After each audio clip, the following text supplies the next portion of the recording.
Sur Africa 24, l'African Union Journal vous est présenté par Afreximbank.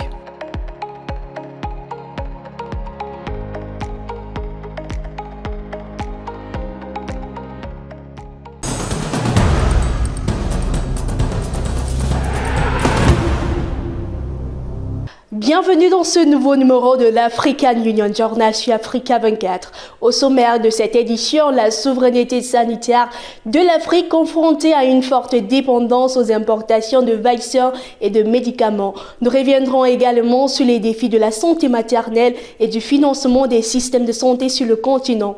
Dans l'actualité régionale, la SADC renforce son agenda d'intégration tandis que la coopération sécuritaire se poursuit en Afrique de l'Est et que la BEAC modernise les paiements dans la CEMAC.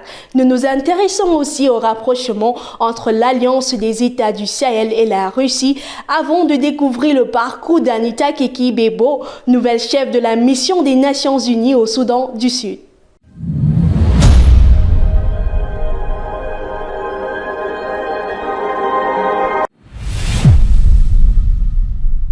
L'Afrique importe encore 95% de ses vaccins et 70% de ses médicaments. Pour renforcer sa souveraineté sanitaire, l'Union africaine et Africa CDC visent 60% de la production locale de vaccins d'ici 2040, un défi qui passe par l'investissement, la recherche et la mise en place de mécanismes de financement durable. Un reportage de Tchèque Omar Kamara.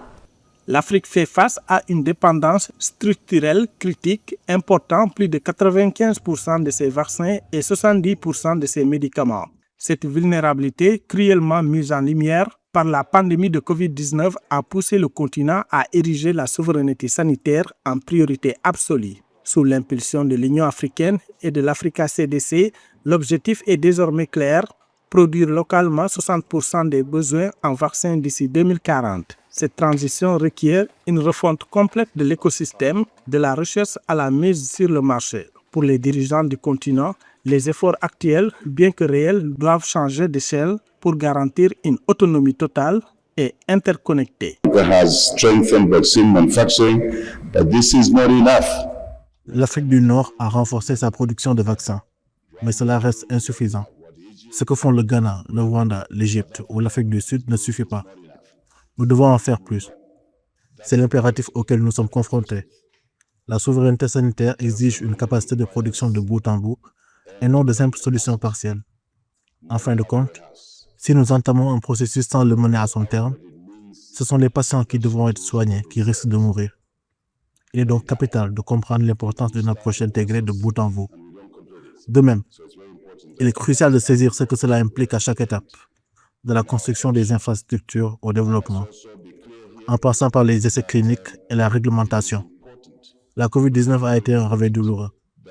Elle nous a démontré que, lorsque le monde est en crise, l'Afrique ne peut pas simplement compter sur la bienveillance des autres. What it means at the design stage, development stage, clinical testing, regulation.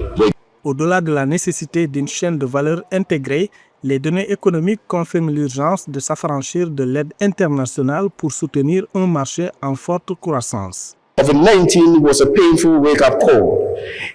L'Afrique représente 17% de la population mondiale et compte pour 25% de la demande globale de vaccins. Pourtant, nous produisons moins de 1% de notre propre approvisionnement. Le marché africain des vaccins s'élève actuellement à 1,3 milliard de dollars et devrait atteindre 4,3 milliards de dollars d'ici 2030. Parallèlement, l'aide publique au développement pour la santé a connu une baisse de 4,7% entre 2021 et 2025. Ces réalités nous imposent une conclusion unique. Le financement autonome de la santé n'est plus une option. Il est devenu une nécessité absolue. Official development assistance for health is expected to fall by 70%. Pour pérenniser cette ambition, le continent s'aligne sur les standards internationaux les plus stricts afin de sécuriser les investissements et de garantir la confiance des consommateurs. Ce que nous fabriquons en Afrique ne doit pas souffrir de standards que d'autres qualifieront d'inférieurs. Nous sommes engagés en tant que nation et en tant que continent à suivre les directives fortes de nos dirigeants. L'Afrique produira, consommera et partagera avec le reste du monde des médicaments et des produits de santé locaux. Ce seront des produits de qualité qui établiront les normes de fabrication tant à l'échelle continentale qu'internationale. Selon de nombreux experts, l'émancipation sanitaire de l'Afrique ne pourra s'accomplir sans aucune volonté politique unie et un cadre réglementaire rigoureux. Le passage d'une médecine d'importation à une industrie de production locale de bout en bout constitue le véritable levier de résilience du continent face aux crises futures. L'Afrique concentre 70% des décès maternels dans le monde.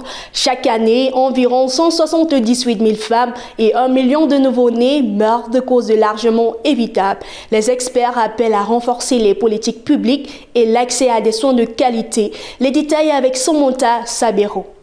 En Afrique, donner la vie demeure une épreuve mortelle pour trop de nombreuses femmes, en dépit des progrès de la médecine moderne. La grossesse et la maternité, censées être des moments de joie, virent parfois au drame en raison d'un manque d'accès à des soins adéquats. Face à ce constat, il s'avère crucial d'examiner les facteurs qui maintiennent la mortalité maternelle à un niveau si préoccupant sur le continent, ainsi que les leviers d'action susceptibles d'enrayer ce fléau. As the African Union champion for maternal, newborn and child health, I stress that the reforms must ultimately be measured by human impact. En tant que championne de l'UE pour la santé maternelle, néonatale et infantile, je rappelle que nos réformes doivent se mesurer à leur impact humain. Notre réussite exige des soins de santé primaire, des vaccins, de la nutrition et une prise en charge adaptée pour chaque mère et chaque enfant. C'est pourquoi ma feuille de route vise les 3 0, 0 accouchement à domicile, 0 décès maternel ou infantile évitable et 0 enfants non vaccinés.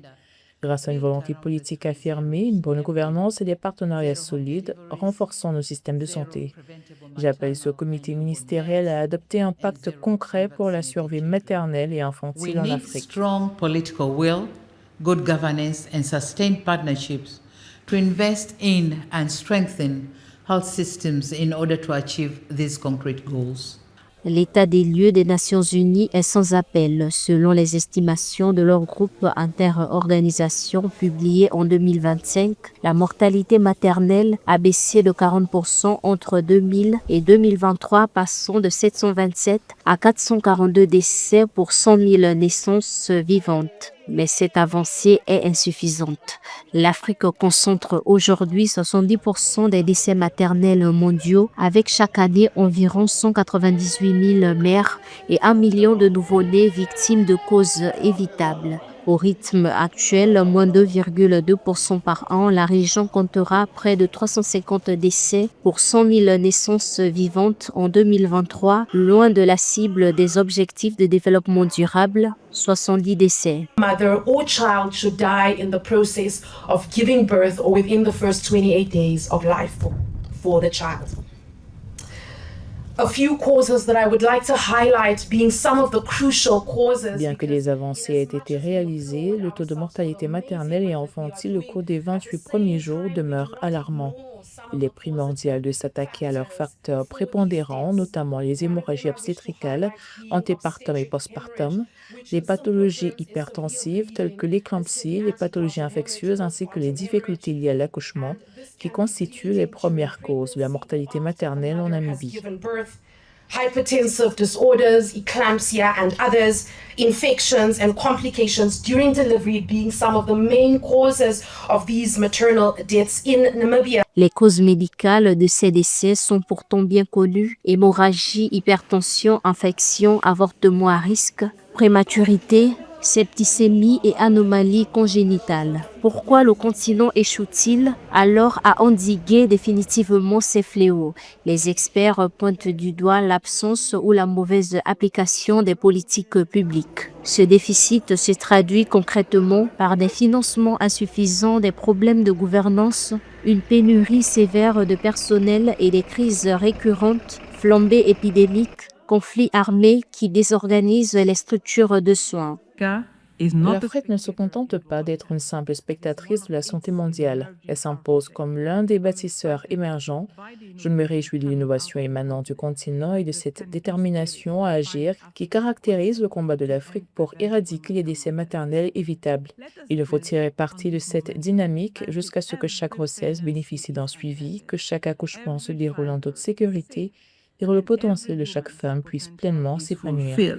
Réduire la mortalité maternelle en Afrique exige le renforcement des systèmes de santé. Cela nécessite de construire et d'équiper des centres de santé, surtout en zone rurale, et de former davantage de personnel qualifié pour gérer les urgences. De plus, un meilleur accès au suivi prénatal et des accouchements sécurisés en structures adaptées sont essentiels pour prévenir les complications. L'Afrique supporte 22% de la charge mondiale de morbidité, mais ne représente que 1% des dépenses mondiales de santé. Avec la baisse de l'aide internationale et le poids de la dette, le continent doit trouver des mécanismes de financement plus durables. À suivre avec Pauline Minka.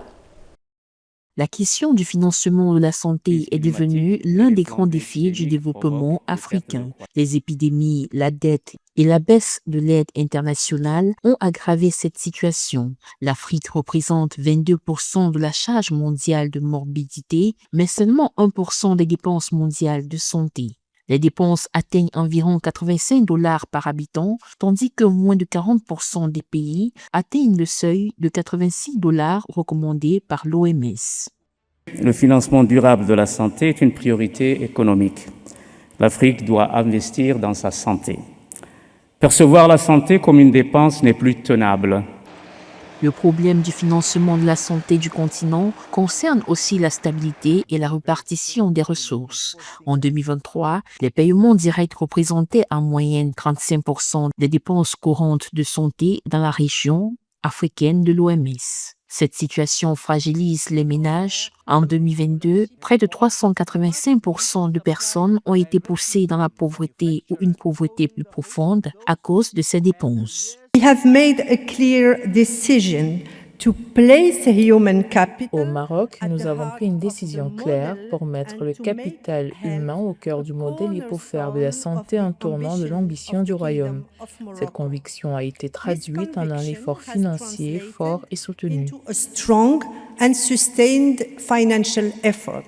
L'Union africaine cherche depuis longtemps à renforcer le financement de la santé. En avril 2001, les dirigeants africains ont adopté la déclaration d'Abuja qui fixe notamment l'objectif de consacrer au moins 15% des budgets nationaux à la santé. Cependant, plus de 20 ans après, cet engagement reste difficile à atteindre. Selon Africa CDC, seuls 3 pays, le Rwanda, le Botswana et le Cap-Vert, avaient régulièrement atteint ou dépassé ce seuil en 2025.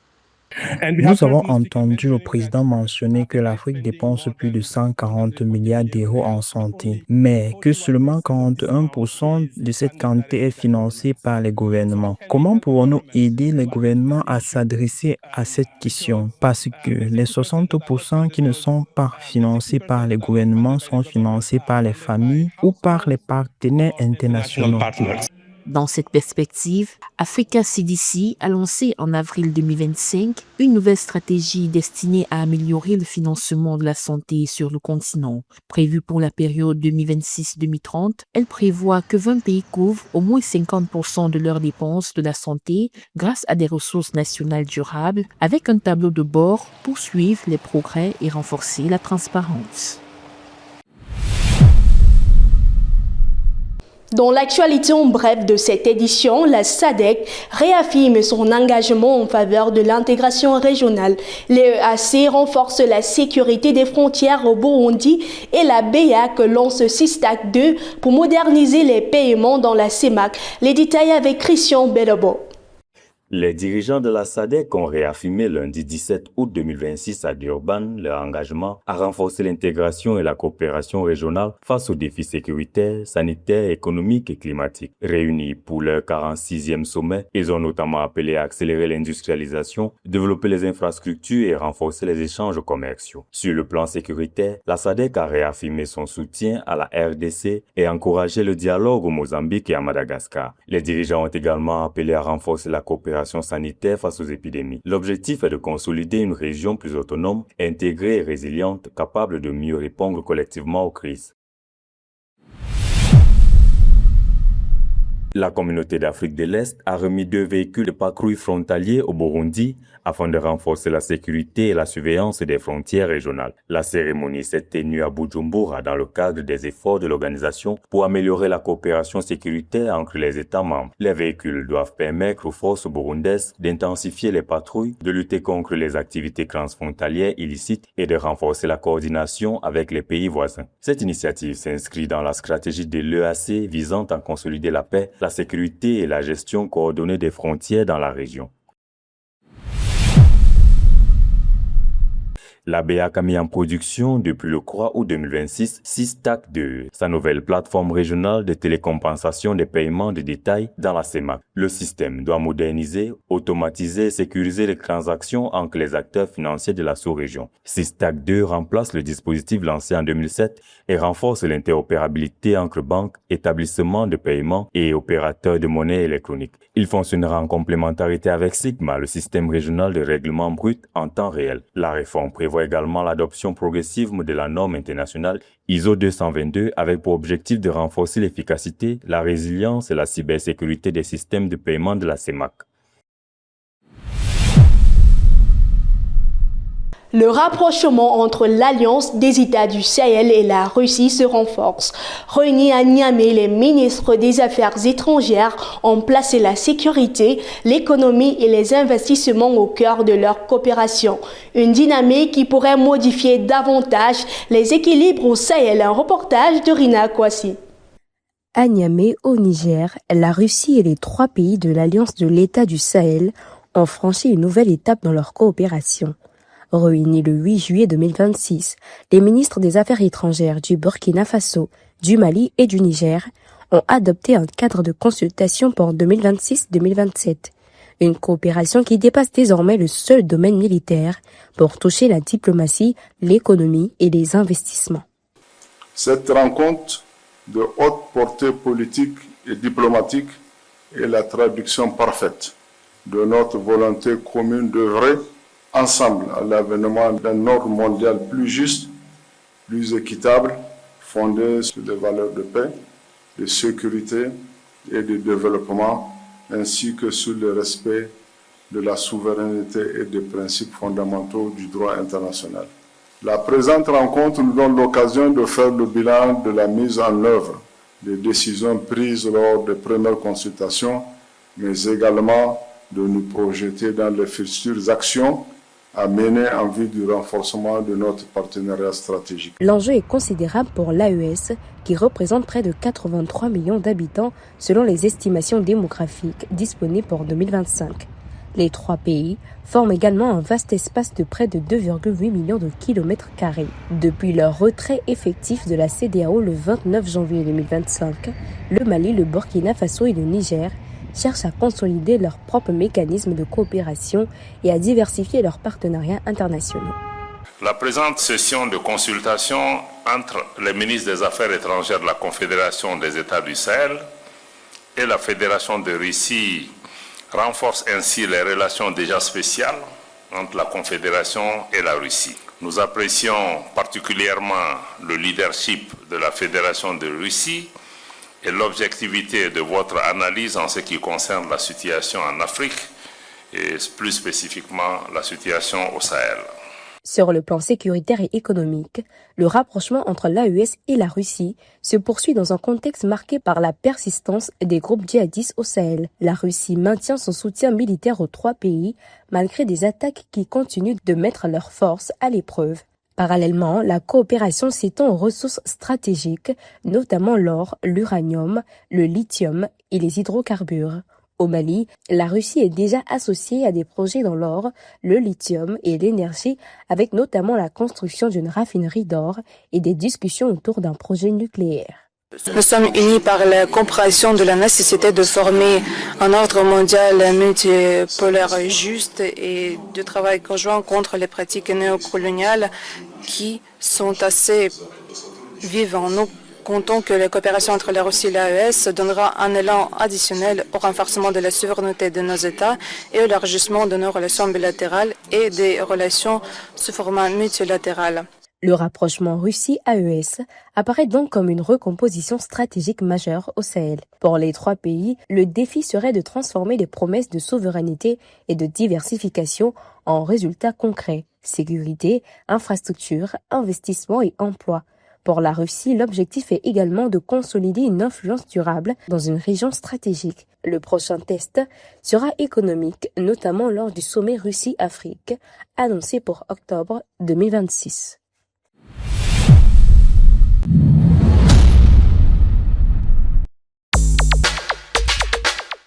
Le Forum des groupes de réflexion de l'Afrique centrale 2026, intitulé « Des données probantes à l'action, renforcer la mise en œuvre des politiques en Afrique centrale », se tiendra les 10 et 11 septembre à Yaoundé au Cameroun. Organisé par le CAFO Policy Institute, Fondation Deni et Lenora Forizia, l'événement vise à rapprocher la recherche et l'action publique en identifiant les freins à l'adoption de politiques fondées sur des preuves. Le 20e Forum africain des systèmes alimentaires AFC Forum se tiendra du 31 août au 4 septembre 2026 au centre de convention de Kigali au Rwanda. Cet événement réunira des dirigeants africains, des décideurs politiques, des agriculteurs, des entreprises agroalimentaires, des investisseurs, des partenaires au développement et des acteurs du système alimentaire afin de promouvoir des solutions pour la sécurité alimentaire et la transformation agricole de l'Afrique. Les discussions porteront sur le renforcement des systèmes alimentaires, l'augmentation de la productivité agricole, le développement des investissements et l'accélération des innovations susceptibles de créer des économies alimentaires résilientes et durables sur tout le continent. Le sommet financier AFIS 2026 se tiendra les 3 et 4 novembre à Luanda, en Angola. Cette rencontre sera consacrée aux grandes transformations du secteur financier africain, notamment dans les domaines de la finance numérique, de l'investissement, de l'inclusion financière et de la transformation bancaire. Les échanges porteront également sur l'évolution de l'écosystème financier du continent et les leviers susceptibles d'en renforcer la compétitivité. L'AFIS 2026 ambitionne ainsi de favoriser de nouveaux partenariats stratégiques et de faire émerger des opportunités pour accélérer la croissance du secteur financier africain. La Ghanéenne Anita Keki-Bebo prend la tête de la mission des Nations Unies au Soudan du Sud. Forte de plus de 25 ans d'expérience dans les affaires politiques, humanitaires et du développement, elle devient la nouvelle représentante spéciale du secrétaire général de l'ONU. Son portrait avec Jonathan Messi. Avec plus de 25 années au service de la paix et de l'action internationale, Anita Keki-Bebo connaît les terreaux fragiles et les mécanismes des Nations Unies. Du siège au contexte post-conflit, cette diplomate ghanéenne a construit une expertise à la croisée des affaires politiques, humanitaires et du développement, en Afrique comme ailleurs dans le monde, avec constance et détermination. J'assume cette responsabilité avec un objectif clair: diriger une mission capable de répondre à un contexte en pleine évolution et particulièrement difficile, fondé sur le partenariat et axé sur un soutien efficace au processus de paix, à la protection des civils et au renforcement de la stabilité au Soudan du Sud. Son parcours l'a conduite en Angola, au Cambodge, en Irak, en Namibie, en Somalie, au Soudan et au Soudan du Sud. Dans ces environnements complexes, elle a assuré des fonctions de coordination, de planification stratégique et de gestion. une expérience de terrain qui nourrit désormais sa responsabilité à la tête de la mission des Nations Unies pour la stabilisation du Soudan du Sud, MINUS, dans un contexte encore marqué par des défis sécuritaires et humanitaires persistants. Depuis le dernier renouvellement du mandat, l'environnement opérationnel est devenu plus complexe. Les tensions politiques, la multiplication des incidents sécuritaires et les pressions humanitaires se renforcent de plus en plus mutuellement. Depuis 2024, Anita Kikigbeho était représentante spéciale adjointe du secrétaire général, coordonnatrice humanitaire et coordonnatrice résidente au Soudan du Sud. Auparavant, elle a exercé des responsabilités similaires en Somalie et au Darfour. Son itinéraire témoigne d'une progression constante entre affaires politiques, actions humanitaires et accompagnement des transitions dans des pays durablement marqués par les crises et les conflits. Les défis auxquels le Soudan du Sud est confronté ne peuvent être résolus par des moyens militaires. Une voie politique durable, fondée sur le dialogue inclusif, demeure essentielle. À la tête de la MINUS, elle succède au Sud-Africain Nicolas Essom, dont l'ONU salue le dévouement à la cause de la paix. Titulaire d'une maîtrise en relations internationales de l'Université du Ghana, Anita Kikigbeho devra désormais mobiliser son expérience pour soutenir la stabilité, la coordination humanitaire et les efforts de paix au Soudan du Sud au service des populations.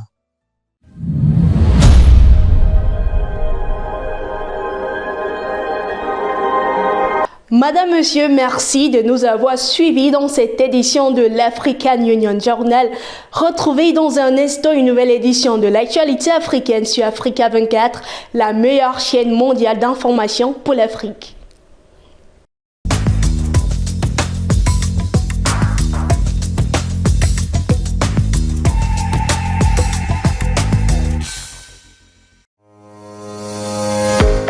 Sur Africa 24, l'African Union Journal vous est présenté par Afreximbank.